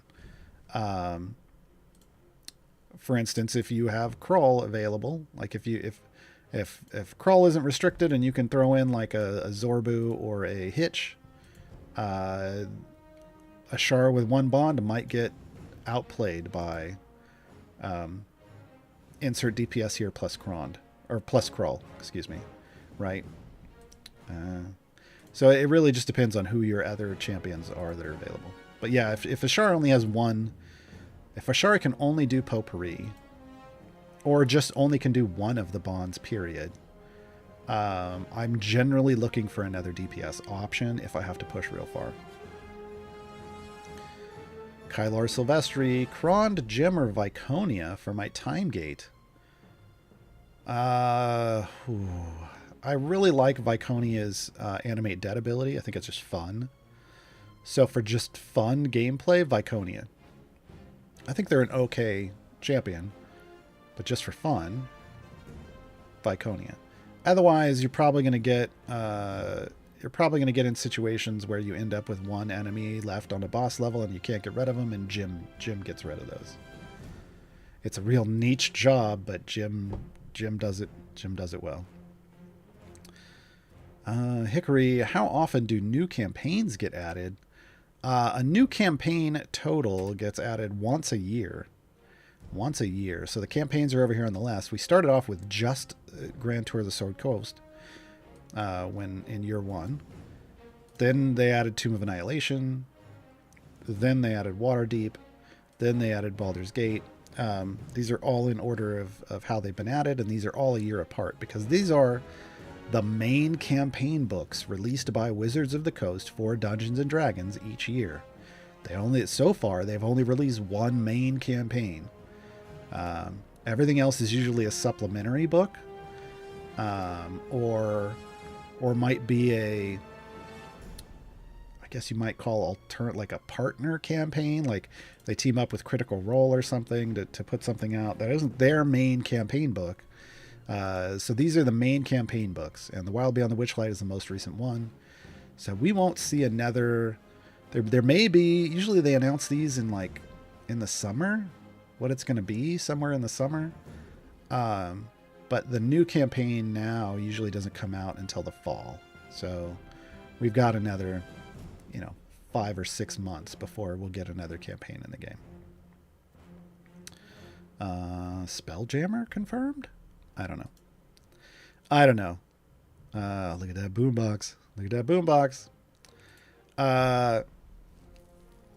D&D, I said Spelljammer confirmed because D&D tweeted out Spelljammer confirmed today. But it's April Fool's Day, which was a fantastic... There's a good April Fool's joke, folks. Because everybody wants Spelljammer, but... So not only can they say Spelljammer confirmed and do some funny thing in regards to that, but it might also be true?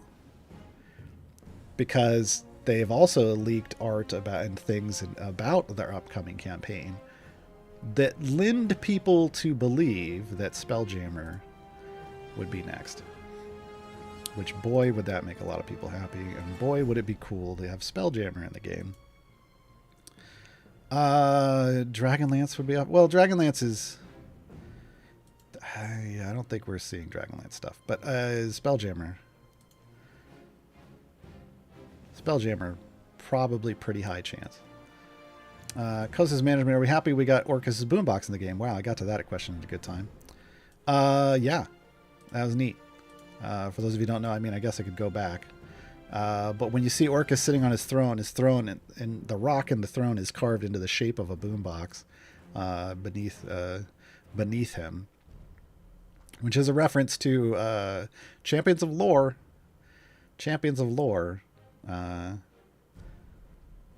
And also alluded to in the Bardic Inspiration song, My Sweet Raven Queen. Thicarian, what hero is your number one go-to? Ooh.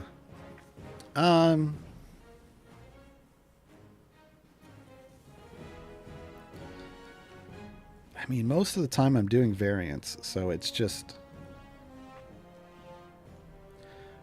Who would I want? I guess I'll take it this way. Who would I want available in every variant just to make sure that I had a great chance to beat every variant? I would go with a strong tank, and I would say Ayla. I like Ayla. I think I've made this clear. I like Ayla for tanking over... In the current system, I like Ayla for tanking over just anyone else for beating variants and general adventures. So I guess that's... Ayla's right here. Here's her normal look. So slot 9 tank. And I like Ayla specifically for her self-shield. She has this interaction with the storm stuff where she electrifies enemies, but then when one of those enemies hits her, she procs a shield based off the number of those marked enemies on the screen, and it's 10% for each marked enemy, and you can have up to 100 marked enemies on the screen. So Ayla can proc a shield worth 1,000% of her health. It's manipulatable, so you could go back and do that on a level that you're not on, build up that 1,000% health shield, and then move forward to a level you're having trouble with, and yeah. So I would go Ayla. Huntress UK, Wolfgar, Korth, Havilar, and your first time gate. I would say Havilar. Havilar is a slot 10 option. Right here, I've got her in a Raven Queen, a Havilar outfit. She's a slot 10 option. So a good secondary tank option instead of like Tyrell in that place. But she also has some speed effects in places that have fiends, which comes into effect a lot on Mad Wizard, which is why she tends to be in people's Mad Wizard gem farming formations. So picking her up if you have her is probably going to be a good option for you. Miko X is Zorbu still in the meta? I mean, Zorbu's not the number one DPS anymore. Ashara is. Well, for general usage, again, super. Once you get super further and get some item levels and some gear and other champions to support them, Artemis and Krond are kind of the high level pushers. But for everybody else, which is like 90% of the game people that play the game, for everybody else, Ashara is number one, followed by Zorbu when you can't use Ashara. Big Carl, since it's some context here, since Orcus' throne is carved out of stone, would the boombox only play rock music? I appreciate a good pun. I think it only plays one song. I think that's what B Dave said on stream, but he didn't say which song. So either we're going with "My Sweet Raven Queen" from Bardic Inspiration, or we're going with "In Your Eyes," which is where the reference comes from the movie Say Anything. Oh, it's definitely supposed to be a mixtape, but I thought B Dave said it only plays one song. He held it up. It was like, you like this? It only plays one song, though. Do you like music? Yeah, it was a nice little short reference. Smugglebeer, I just unlocked Dadius. Can I get the 3-minute Gar recap? Oh, man, I don't even have to pull Dadius up. I just did a kind of review of Dadius recently for something. Dadius is a DPS and a support. As a DPS, they have an interesting mechanic where it's an RNG. Again, they liked RNG mechanics early on in the game for DPS, but they have the ability to stack the same color orbs multiple times in a row, and if they do that, their damage goes up. So it's a very just, who knows if it's going to work or not, DPS mechanic. They can buff their support buff out within 2 spaces of them, and what's unique about them is that they have the only gap jumping buff in the game.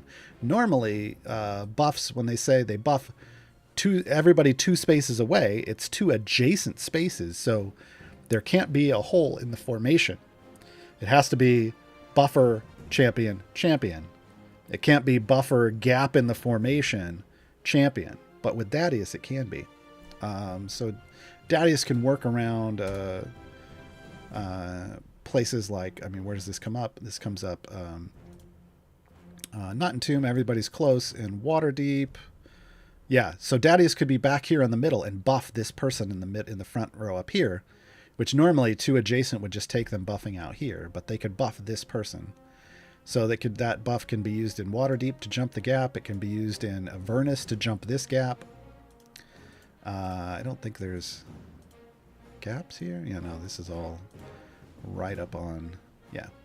So Waterdeep and Avernus, their buffs, because they can jump the gap, you can position them a little more freely than you would someone who just buffs 2 adjacent. Someone who buffs just 2 adjacent. This is the most eloquent way of saying it warms the bench most of the time. Well, look, the DPS thing is, RNG DPS can be interesting, but the problem is it didn't really work for Delena's rework. It didn't really work for Dadius, because if you're waiting to try to get, for your DPS to try to get a certain thing, it doesn't feel good. We have RNG effects on other stuff, though, and they feel a little better.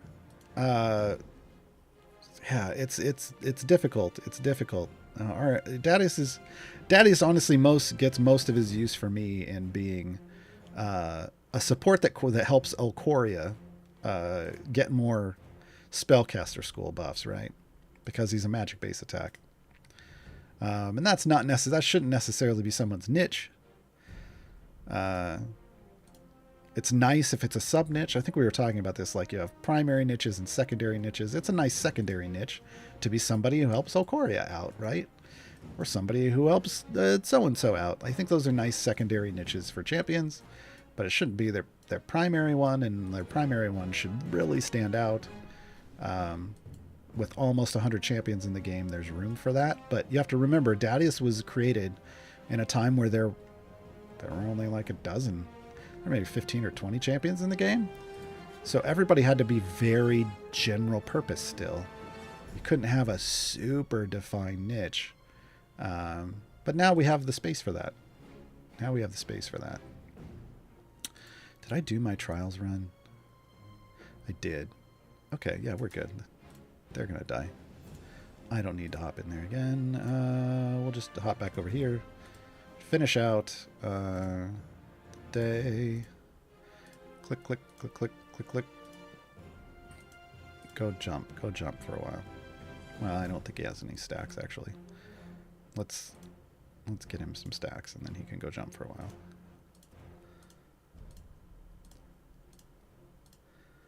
All right. Squeegood. Which champions, other than Ashara and Human, boost the kobolds? Spurt, Ishi, and Deacon. Ooh, actually boost them?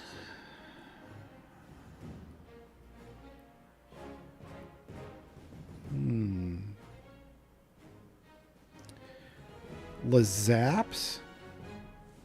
Lazaps has Fury of the Small. Yeah. Chris is all small champion, and it actually counts dwarf, whereas most things don't.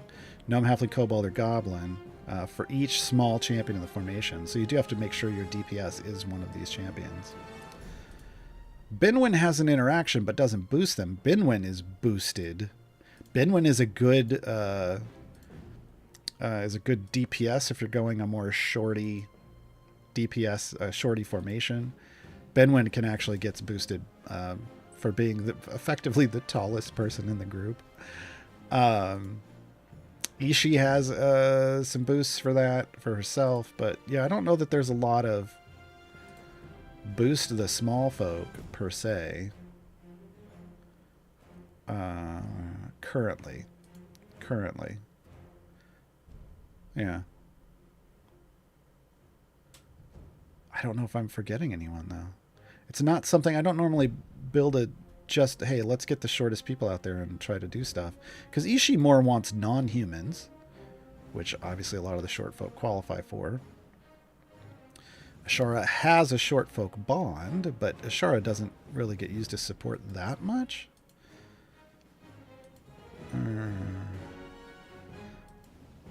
Yeah, that's interesting.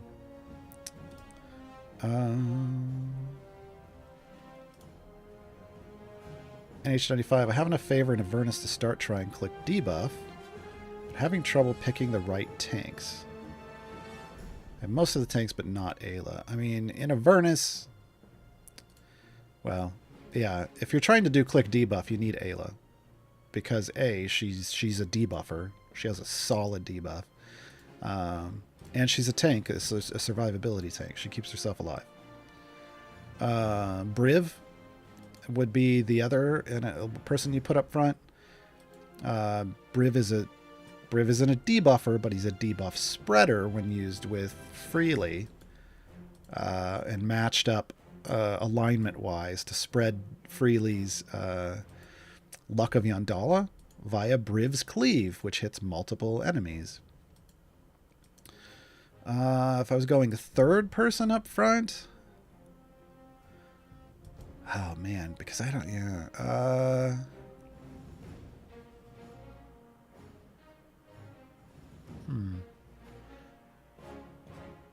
Gaarawarr should be able to spread that as well. I know Gromma's an option. Obviously, your Grommas should be in your click debuff. The problem is Gromma's a pretty squishy tank. So I was trying to think of somebody else. And I know that... I know some people use Gaarawarr for that. Oof. There's my response. Oh.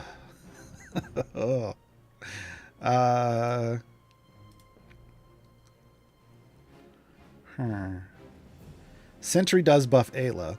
Sentry may be a good option because Sentry actually contributes to the Heroes of Roa's pool to give Ayla's debuff more debuff. To give Ayla's debuff more debuff. That might be the best. If you're really just trying to go all in on that, that might be the best. But just keep in mind, if you're weak, if your weakest link in your frontline tanks ends up being like Gromma or Sentry, if you put them up there, then you're gonna have to find a different option. Even if it isn't the most optimal situation for click debuff. Just to stay alive. Just to stay alive. I mean, I see somebody saying don't use 3 tanks. Just 3 tanks is overkill. Here's what I'm going to say to that. If you are click debuffing to as far as you can go, you are ending up with 100 enemies on your screen on a regular basis. And if RNG pushes most of those to your non-tank, they're going to fall over first. They're going to fall over first. And so you have to make sure you're looking to try to create a somewhat equal front line so that you don't just have a super weak link up front, or else that's going to limit how far you're able to push click debuff wise. It just is. And if you hit an area that has ranged enemies and they ping that weak one at a certain point, they're just going to one-shot them. They're just going to one-shot them because their health will not be as high as the others.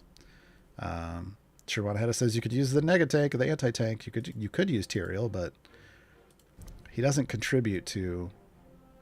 directly contribute to click debuff. So I was trying to keep it to things that spread via an AoE, but there isn't really.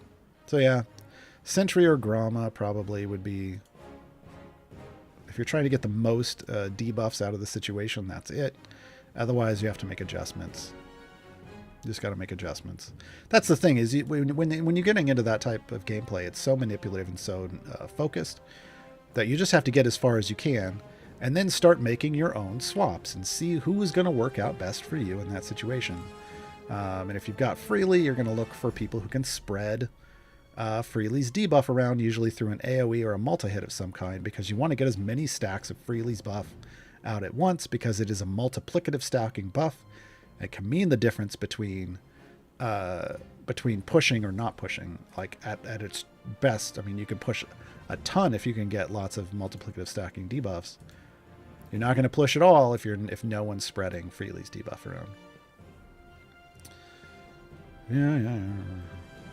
Danak Valen, new to time gates. Once I get my chest, should I grind the gate for favor conversion? Not really. Or just go back to advancing my campaigns. Yeah, you can close the gate early. I didn't start one. I should go see. Hey, geez, Gar, we're 5 minutes left and you didn't even go see. I have Regis, Black Viper, and Omen. Black Viper is my lowest item level, so that's what I look for at this point in the game. Now, if I had finished my Black Viper runs, if I hold this down, I had speed potions on, so that looked real quick, but it's usually slower. If I hold that down, I can close the gate early. So once you've grabbed all 3 of these gold chests, and you're happy with the number, if you're happy with the number of silver chests you got, which you probably are, you don't necessarily want to push just for silver chests, but if you can grab some easy, you would go grab some in a free play. But then, yeah, you're done. You just close the gate early. Close the gate early and go on with your life.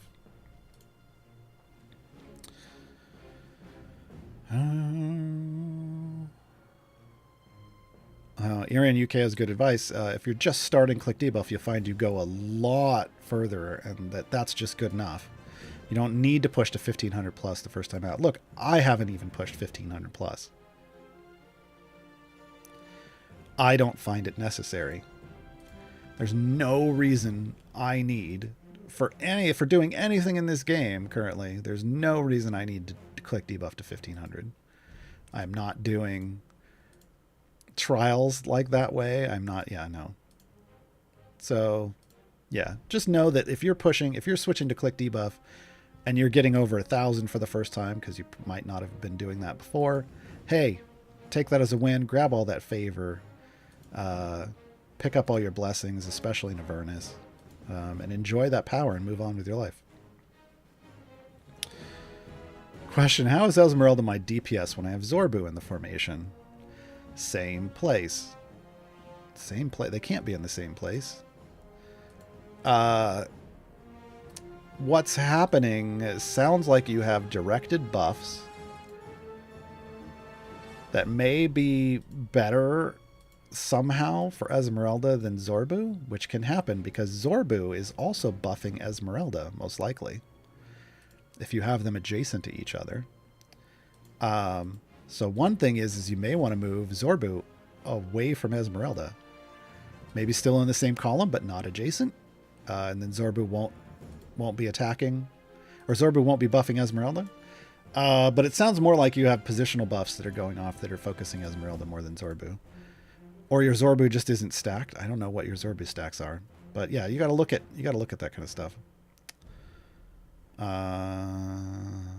Oh yeah, and if you're still doing click damage and Esmeralda's the only thing that hits someone, that'd do it. But same place means I switch them. Oh. That's not how you do things. I'm confused. Build the formation around Zorbu, and then which one does more damage, Zorbu or Esmeralda? Yeah. It sounds like your Esmeralda is just receiving better positional buffs in that situation. And when you're swapping their places like that, you're putting Esmeralda where the primary DPS should be, and Zorbu is buffing, because he's a support, is buffing Esmeralda, and your Esmeralda is getting more of the bonuses. Interesting that she would end up being a higher overall DPS, but Zorbu's also a line-based AoE, and she's not at all. So, yeah. And that's time, folks. So we're going to head out. Remember, tomorrow, Gaarawarr's Guide to Getting Started. So if you're a newer player and you have questions, I've probably got some answers for you. Join me tomorrow at 9 a.m. Pacifically here on the C&E Games channel. This potentially is the last time this is going to be a 9 a.m. stream. But I guess, I don't know. We'll see. So, join me tomorrow morning. Otherwise, we're going out the way we came in with my theme song. I still can't believe I get to say that. Bye, everybody.